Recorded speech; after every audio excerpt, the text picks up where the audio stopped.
Clint, good to have you here. And if we were doing this rather than at our respective homes today for a remote interview, where would be the venue of choice? Describe the setting.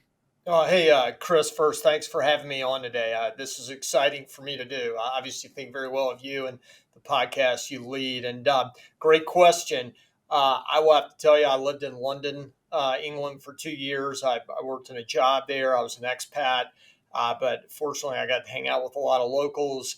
And I lived in the South Fields area of London, which is actually not that far from where Wimbledon is. But I was in more of the what they would call the middle class neighborhood down the street and not in the posh Wimbledon neighborhood. But we had a great pub called the Old Garage, not Garage, the Old Garage, where myself and my roommates and buddies would go and have a few pints. So I think if I had to pick a spot, that would be my go to.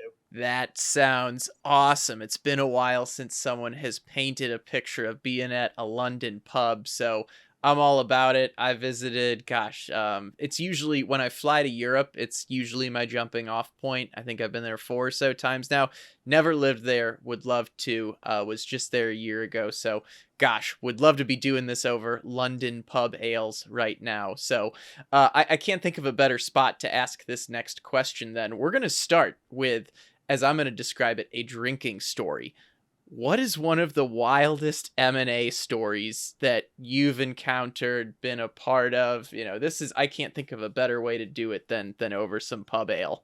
Well, I will visualize having a pint in my hand as we're talking about this. I've got 20 years of stories in this business, but I'll pick one. I could probably pick a bunch, but I'll pick one. And it was actually one that happened early in my career. Uh, we were myself and another one of our team members were helping two brothers sell a family-owned restaurant in Southwest Virginia. This is back probably 2003 and four when Bundy Group sort of worked on those kind of transactions. We had the business, good little business. So it was being bought by an individual buyer who was moving from upstate New York down to Virginia. So the final day of closing, here we are in the restaurant doing an inventory count, which is very common on a restaurant deal. You're doing the inventory count, how much liquor, especially around the alcohol, is really what you're focused on because that's such a key part of the what you're purchasing as a buyer. We do the inventory count. Next step is we all get in the cars and you go to the attorney's office to sign the documents, the purchase agreements, which, by the way, nowadays that's done virtually. I haven't been in an attorney's conference room in years to watch a closing, but we had to go drive to it. Well, myself and my colleague walk outside because the brothers had walked out in front of us, and lo and behold, one of the brothers is laying on the ground in the parking lot. His mother, who happened to be there for the inventory count, was sitting there with the magazine, waving it over him like a fan. And the other brother was standing above him, yelling at him to get up, so we can go sign the purchase agreements and get this deal closed. And and what had happened is he had fainted from the stress. Yeah, it just shows how this can be a very emotional experience for business owners selling their business. He had fainted from just the idea of selling the business. And by the way, the buyer was there too, was standing off to the side, just shaking his head, looking. And so what transpired is my work colleague grabbed one brother, threw him into his car to drive him into town to the lawyer's office, and I got the other brother with the mother into my car and had to basically feed him like Gatorade. I had picked up at the grocery store. Andy made me stop and pick him up a pack of cigarettes to hopefully de-escalate him a little bit on his anxiety attack. Good news is everybody got in, documents got signed, but that was an interesting day. Yeah, it's we'll be talking about the emotional support that you provide during this process as well. I think that was a good preview to some of that. As an aside, I was getting my locations mixed up as you were telling that story. I transported back to that London pub, and when we were talking about someone lying in the parking lot, I'm like, oh, good, someone's passed outside the pub after this. obviously not the case in this story. That was my own mix up. But whether we're selling restaurants, selling automation companies, we're going to cover some good ground today. So appreciate the lighthearted way of getting us started. But my first question is around your background, because if I look at what you were doing before being the managing director at Bundy Group and getting into M&A in general, you were doing other work in this space. So I'm curious, what early experience as a financial analyst at Accenture, was there something that motivated you to get an MBA in finance and go into MBA? I'm just curious what that trajectory looked like for you. Yeah, we're in the story business on behalf of our clients. And so it's funny, you're asking me about my story, and I don't get a chance to tell my story that often. So thank you for asking. And, certainly being what was effectively a financial controller, managing budgets of a team at Accenture was a part of my story. Getting my MBA was a part of my story. Working at Wachovia and their M&A group was a part of my story. But I would say kind of the foundation for everything leading me into is my chosen profession of mergers and acquisitions advisory and investment banking is really growing up in that business, because my father started our firm back in 1989 when I was in middle school. So I was, in my high school years and college years, I was doing everything from cold calls to potential clients and referral partners. I was tag along with my father to buyer seller meetings. I was doing long car rides to places like, Wheeling, West Virginia, or Mount Airy, North Carolina with my dad, and talking about, sales strategies or buyers we should target, or how do we manage clients who, maybe a little more challenged on selling or not. I mean, this is really where it built my DNA and my interest level to then ultimately what led me to say probably in my mid 20s after I kind of checked out consulting and a couple other things. I say, I think I really do want to go into what my dad does, which is investment banking. All right, so you had some parental background in this as well. That makes sense. You were talking about being a younger gentleman getting into M&A, being in London. Let's reflect back on those earlier years one more time. What was something you wish you knew about M&A in your 20s or early 30s? When you were just getting started in that space. Yeah, got a whole lot. We could turn this into its own podcast because we're very much in a business where experience is the best teacher. I would say what I'm going to maybe slightly tweak my answer to the question and say what I wish I would have done a better job of, or would have known to do a better job of, is when talking to our clients and potential clients, which are business owners, doing a better job of articulating our what it is we are delivering to them from a value add standpoint. At the end of the day, why are you better, Mr. Client, with us than without us? And I felt my 20s, I did a good job. I thought I was doing a great job in my 20s. Now, sitting here in my 40s, I look back on that and say, could have done a better job. And at the end of the day, as a service provider, we have to be able to nail that question down, which is how, Mr. Klein, are you better financially? How are you better with this outcome wise? And on numerous other levels with us than without us. Yeah. No, great answer. I appreciate you going back in time with us. We're going to go more to, let's say, present day now, or some timeless topics around M&A. And mergers and acquisitions is something we talk about on this show periodically. It's mixed in, but certainly something I think that comes up on an annual basis. So this is a great way to be kicking off 2024. And I think if there's one thing that I've learned, or what seems to be a theme that the manufacturing happy hour audience might have picked up on during some of these discussions, is, the things you need to do to make your business sellable or valuable to a buyer in the future often aligned with, let's say, the trends in manufacturing and automation that we hear about all the time, right? Industry 4.0, having a data-driven business where you have clear numbers and analytics that allow you to make decisions. So that's kind of the background of what we've talked about from an M&A standpoint on manufacturing happy hour before, which is why I think this next question and the way it's phrased is particularly relevant, because when we were chatting before this interview, you described that buying and selling a business is often a war over the numbers. So tell us what you mean by that a little bit. Yeah, and it's probably sounds like a bit of a draconian statement when I make it, but there's a lot of truth to it. And so, let me, from a from the investment banker's chair, let me give my view on what happens when a buyer and seller, a sophisticated buyer and a seller, are looking at some kind of sale or acquisition. Is a buyer first and foremost, and buyers we deal with today are usually financial sponsors, i.e., private equity groups, or strategic buyers, i.e., operating entities that are very seasoned at doing acquisitions. And whether you're talking about a strategic or a financial sponsor, they are in the arbitrage business. Their goal is to buy good companies at the best buyer-friendly price possible. Uh, and they're most, if not all, these firms are very good at finding good companies and then trying to buy them as cheap as possible. Just to be blunt about it, the starting point for valuation negotiations, not necessarily the ending point, but the starting point, are going to be seller financials and operational data.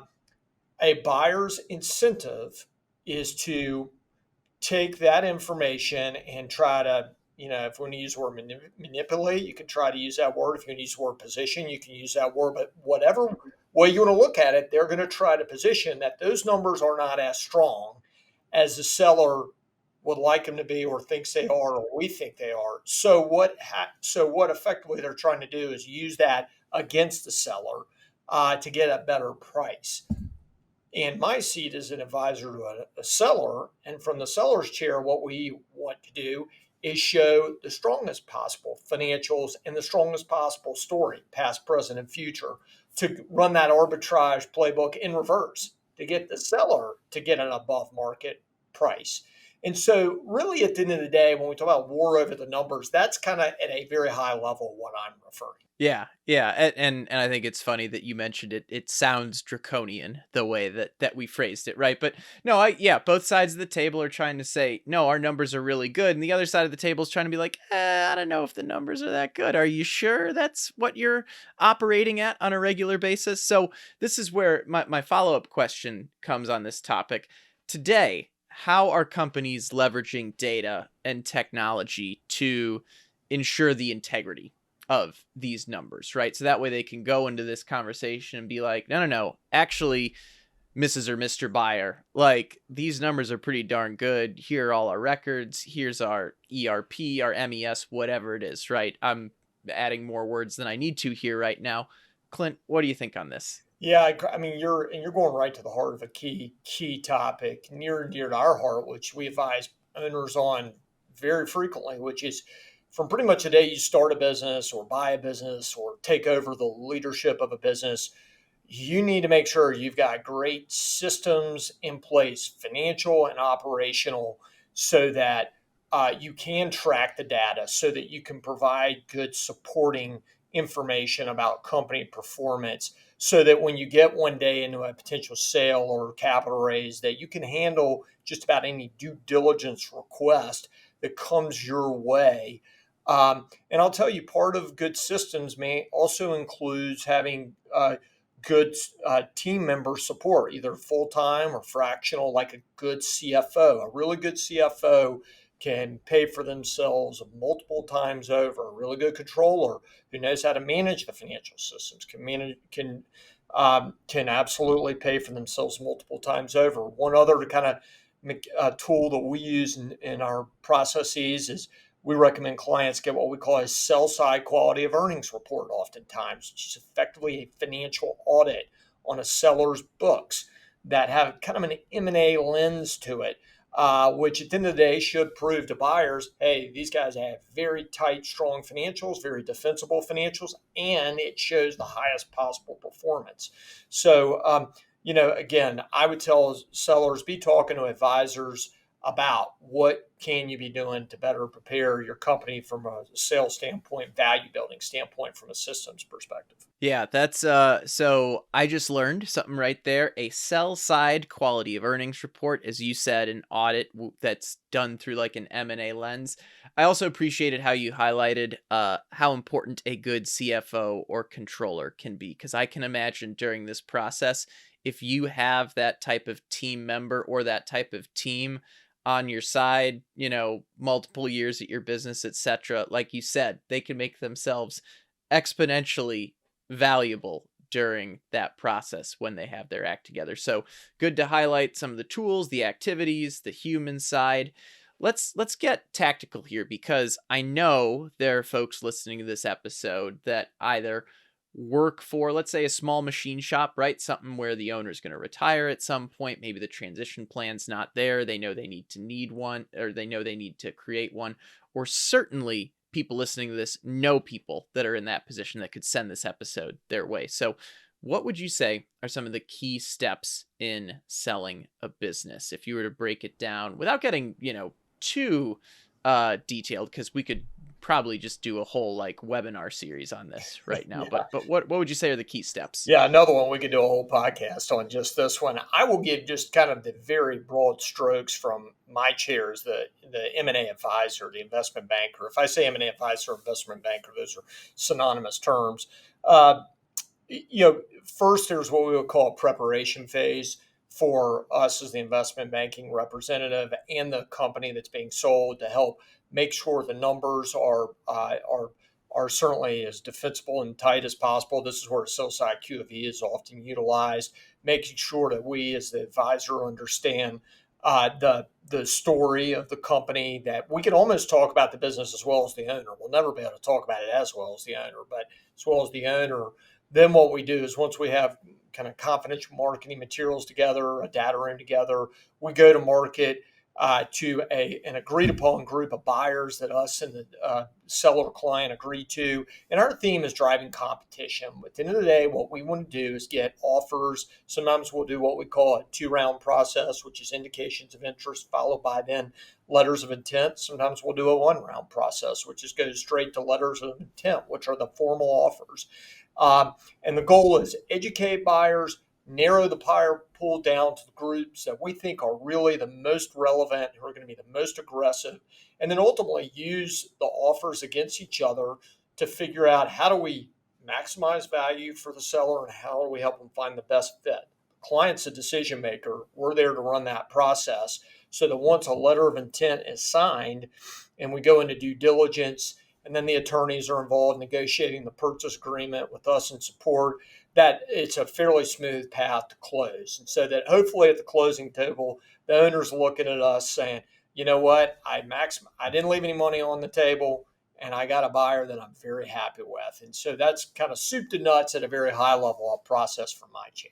What's the number one mistake you're seeing sellers make right now throughout this process, right? It makes very much intuitive sense right now, but I imagine when you're in that seller's seat, it feels a lot more daunting than those steps.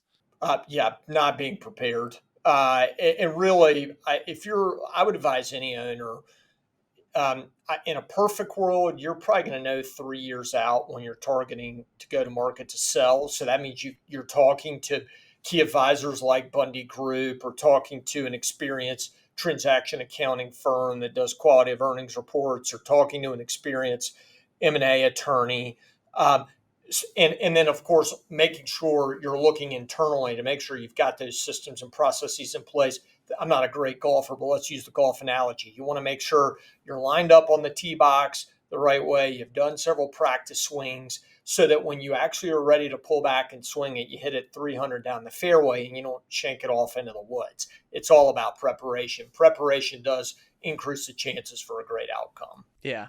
How much of that, because this is a manufacturing podcast and we've got our automation audience out there and our machine shop audience, how much of this preparation or lack thereof is technology related, not having the right systems? Very much so. I mean, Chris, it's how you and I have known each other, is Bundy Group's expertise in manufacturing and industrial technology. And so, technology, today, I mean, everyone certainly, if buyers are looking to sit at any kind of acquisition target and saying, well, how advanced are they in their manufacturing capabilities? Uh, is there room for, have they proven that they and their team can implement efficiency improvements, technology improvements? Uh, is there still room to implement more? Buyers sometimes call that gaining synergies. What they want to know with an acquisition and management team that they're buying or investing in is, it does the firm show some kind of level of progress, of change, and using systems and technology to do that, to better service their clients, to better increase scale, and frankly increase their profit margins. Yeah, and I don't think I've thought about it exactly this way before, but I like that you highlighted how they've proven that they can implement new technologies, but you want to have synergies that you can gain, right? That there is room for more. Because if I'm a buyer and I'm looking at a business, if I'm buying one that is just, already operating as best as it could today, maybe there's not as much upside for buying that business, especially if I've bought other businesses that are like that, and I'm like, oh, I know how to get more value out of this when it's at this state, right? So, yeah, I could see that being the balance of, hey, yes, there is a proven track record here that they do know how to make change, but I also see some incremental changes I can make to get those, as you said, gaining synergies. So the reason I asked this question around technology is my second question is almost on the exact opposite side of the table. And you told a great story right at the start of this interview. And you mentioned that you have a lot of stories you could share. In some cases, we were talking with one of your team members at Bundy Group, Alex Trusovsky. He was on the show just about a year ago. And he said in some cases, you're a therapist during this process. So can you share a story of a client that had every reason to sell, but maybe the emotional hurdles were the bigger issue that you dealt with, and how did you help them overcome that? Yeah, Alex, very wise in his comments. We are, sometimes people think investment banking is about 50% analytics and 50% psychology. I think the older I get, the more I say it's about 90% psychology and about 10% analytics. Yeah. So Alex is right in that comment. What I would say is, a good case study is, we had an automation business, very good business. Is actually the owner had taken it over originally from his father, or taken an HVAC business over from his father back in the 70s. And he had an automation background, the son did. And so he turned it into an automation firm over the next 30 years that did software, did manufacturing, and did system integration. And he was in, when we were introduced to him, which is, by the way, one of our first automation engagements we took. We He said, "I'm ready to sell. I'm ready to do this." Well, we got about halfway through our process. We had a lot of interest from buyers. We were looking at offers one day, trying to decide who do we invite to the next round. And he just looked at me and said, "Clint, great work. I just realized I'm not ready yet. I'm just not there." To his credit, he said, I can't really explain why, but I'm just not there yet. And motivation is as my father has said for 35 years, motivation is the foundation of all transactions, a motivated buyer and a motivated seller. And so what transpired is, we took the company off the market. He continued running it, continued growing it, did a great job continuing growing it. 10 years later, he called me back and said, "Okay, now's the time. Let's do it." And within about a year, we had the business sold. So that's kind of the underlying, back to your therapy question. It just proves the point about motivation is key. Yeah. No, I like that he articulated that he couldn't really put it into words yet. He's like, I'm just not ready to sell. I don't know what it is. It's probably a lot of things. That makes perfect sense to me as someone that is, really built my own business and my brand, albeit on a smaller scale over these past handful of years. It's like, what happens when it's time to, or if it's time to say goodbye to it at some point. And like, I can only begin to imagine what that would be like. Yeah, something popped into my mind as you were sharing that story about one of your first automation transactions, and you mentioned that earlier on. You were giving the example of selling a restaurant, and I'm curious, since our audience is manufacturers, what is something that you learned from, I don't want to say the general M&A world, but the M&A world outside of the industrial space that is now helping you as someone that's focused on M&A within automation, manufacturing, etc.? Yeah, a good question. I mean, just for the viewers' benefit, our other key verticals are healthcare and life sciences and business services, in addition to our work within what I would call advanced manufacturing and technology enabled services. But here's what there's a bunch of takeaways I've got that apply across all industries. But one key one is that good companies, stable, big value drivers we have of stable, profitable, growing companies that have scale, and scale is a relative term. That doesn't mean you have to be 100 million in revenue, but you've got to have some size. Uh, Companies that are ticking those four boxes or have those four legs of the stool, there will always be a market of buyers or investors, for financial sponsors for those companies. And I don't care what industry you're talking about. So the M&A market, even in, for instance, 2023 was from an overall M&A market perspective was a down year in the M&A market. Um, but we still had a number of good clients who sold that year because they were just good firms. And I'd like to think we did a great job, and I think we did in our processes and pushing buyers, and we got a great outcome. But the foundation of that was they were good companies. So that's my big takeaway I would give to any seller in any industry, especially industrials and manufacturing. And one more time for my own benefit as well as the audience, can you quickly recap what those four items were, just so we've got those front of mind? Yeah, stability. A lot of that for us is stable client base, stable revenues, hopefully some kind of recurring like revenue. Profitable, are they generating strong what we call EBITDA margins, earnings before interest, tax, depreciation, amortization margins. Uh, uh, Stability, profitability, growth. Are they growing past growth? And can they talk about the future? We have to remember when a buyer is buying a company, they are buying the future. That is what they're buying, not the past. And then scale. Do they have sufficient scale? They kind of move beyond that, what I call that mom and pop phase. They've got some level of size and sophistication.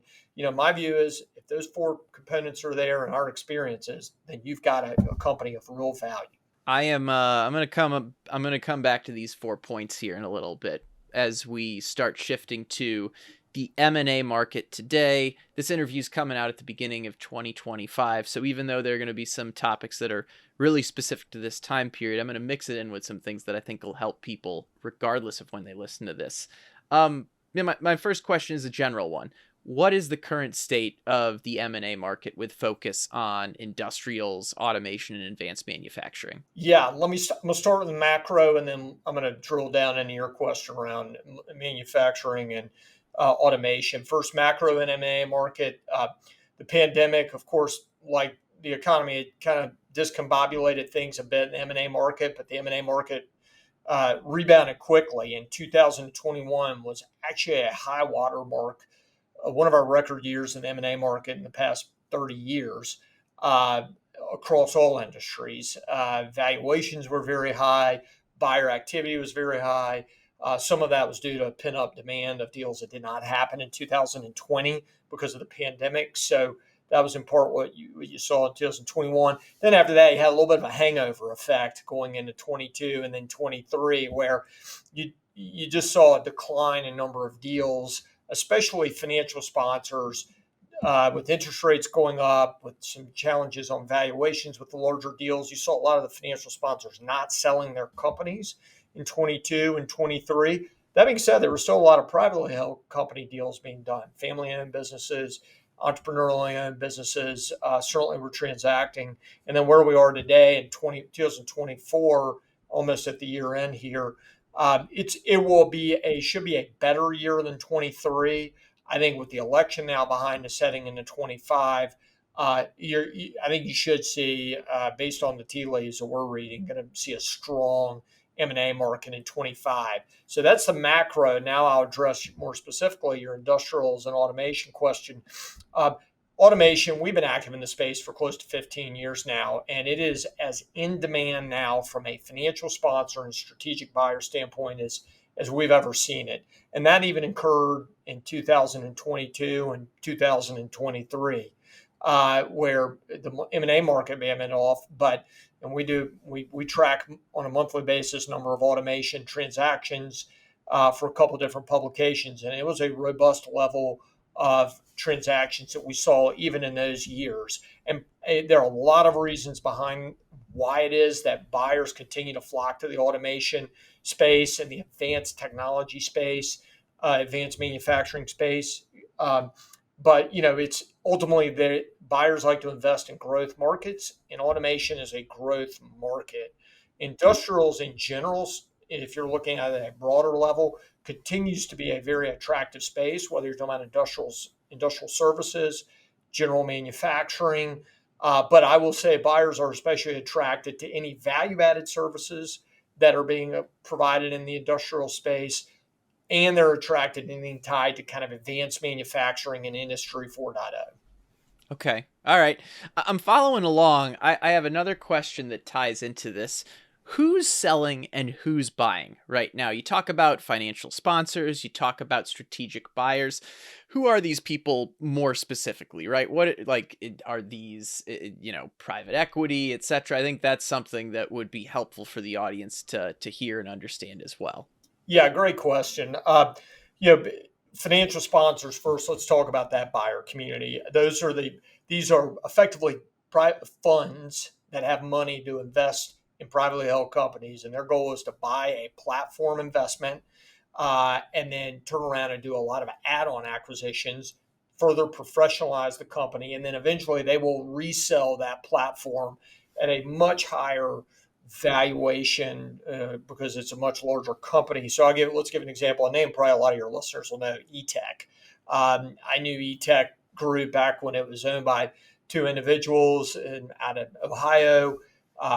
They did a what we call a recapitalization or a sale to a private equity group out of Charlotte, North Carolina, called Falfurious. Falfurious turned around and successfully did a number of add-on acquisitions that included Glenmount Global was one.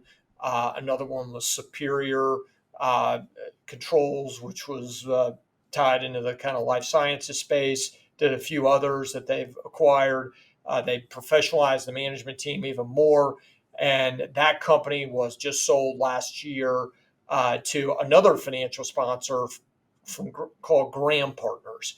So that playbook I just outlined, that is a textbook 101 financial sponsor 101 playbook. And by the way, eTech, not only was it a financial sponsoring company, but it became a strategic buyer because it was an operating entity acquiring other add-on acquisitions. So really today, the punchline, Chris, is that a lot of the strategic buyers that you see out there, whether you're talking about iAutomation or Convergix or eTech, those are most of those strategics are backed by financial sponsors. You have a few of those companies out there that are publicly traded, like an Actimium, which is backed by Vinci Energies. That's a strategic buyer that's not owned by a financial sponsor.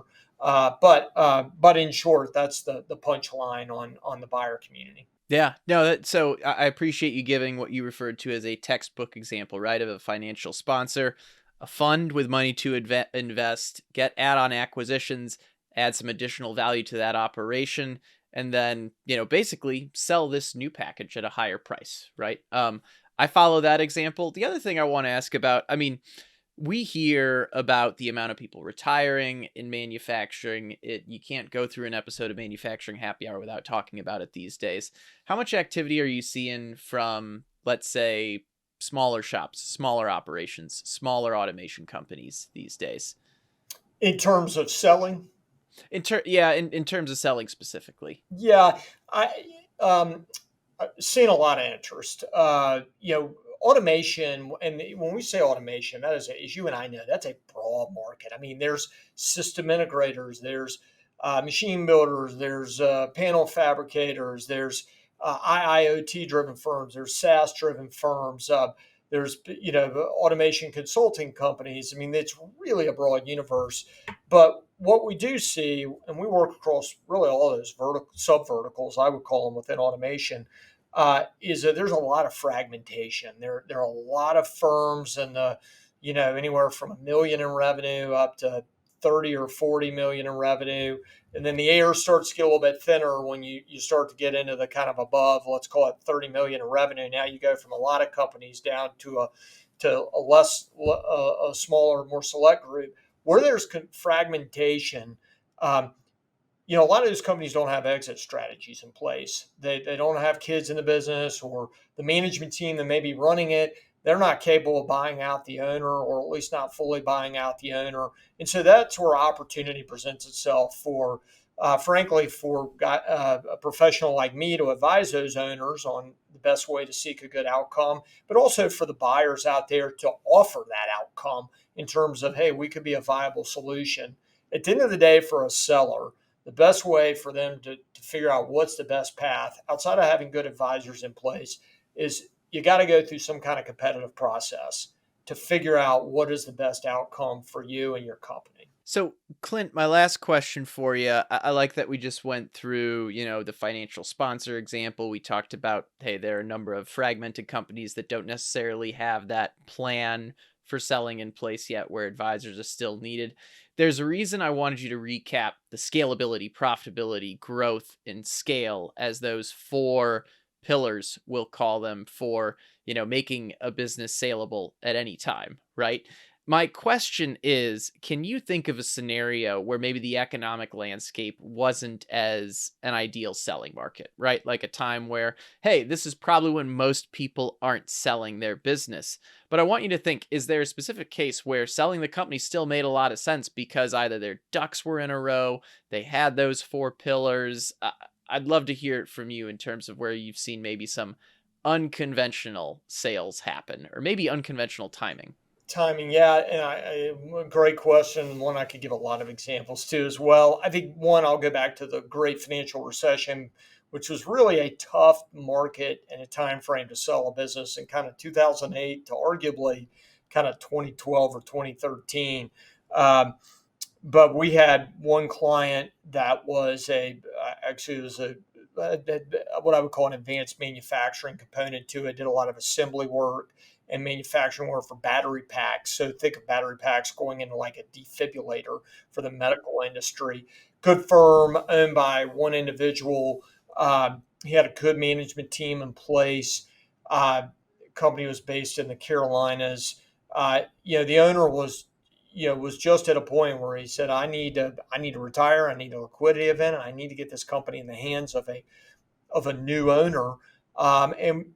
We made it very clear. We said, look, we feel like we can deliver options, but the options we deliver now probably won't be quite as good if you maybe waited a year or two. And there were some specifics to that deal that made us say this is a good company. It may not be an A plus company. Maybe it's an A minus company or a B plus.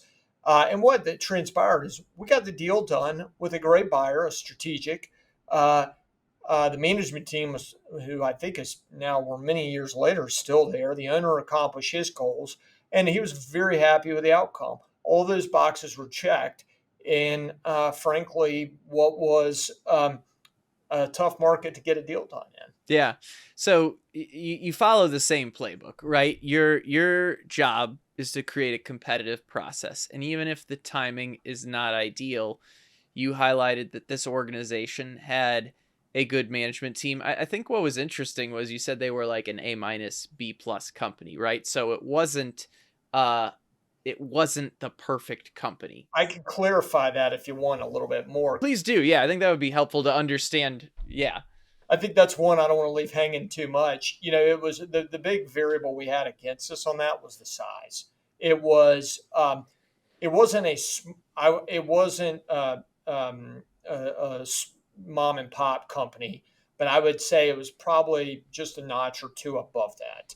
And so, because of the size issue and buyers at the end of the day, we talked about that scale, right? Stability, profitability, growth, scale.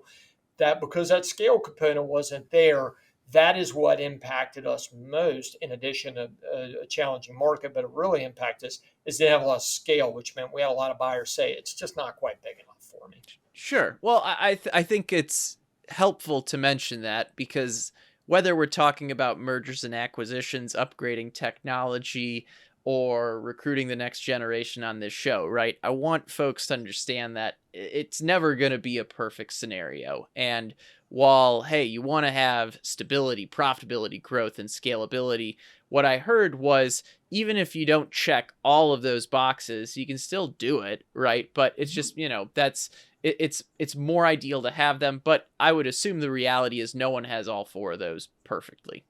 Yeah, well, I'll call you the day I meet a perfect company. By the way, you're going to be my first call. No, there's no such thing as perfect, but it is doing your best to make sure that you can tick as many of those boxes as possible. And frankly, it's a big part of our job when we're taking a company to market. Before we go to market, advising the company on where they sit on those kind of four spectrum, those four legs of the stool, and then when we go to market, making sure buyers understand we do think they fit in all four legs of the stool, and therefore you need to pay up for this opportunity. So that's a big part of the story in selling a company and supporting it with information. Yeah, I think you did a great job of giving us a real down to earth perspective on M&A, some actionable advice, some things that manufacturers that are listening to this can bring to their businesses, to their friends that are in situations or might be in a situation like this down the line where they're going to be selling a company. And I appreciate the current outlook on everything as well. Is there anything you wish I would have asked you that I haven't yet during this discussion? I thought you were very thorough. I've really enjoyed this, and I had a blast. So no, I think you've covered the bases well here. Well, I'm gonna head up to the bar, talk to the publican, grab us another round as we continue our consumption of some London pub ales. I appreciate you again setting such a great location for our virtual happy hour today. So, Clint, thanks so much for jumping on Manufacturing Happy Hour. Yeah, thank you. This round's on me, not you, Chris. So thanks for having me on. Much appreciated. Cheers.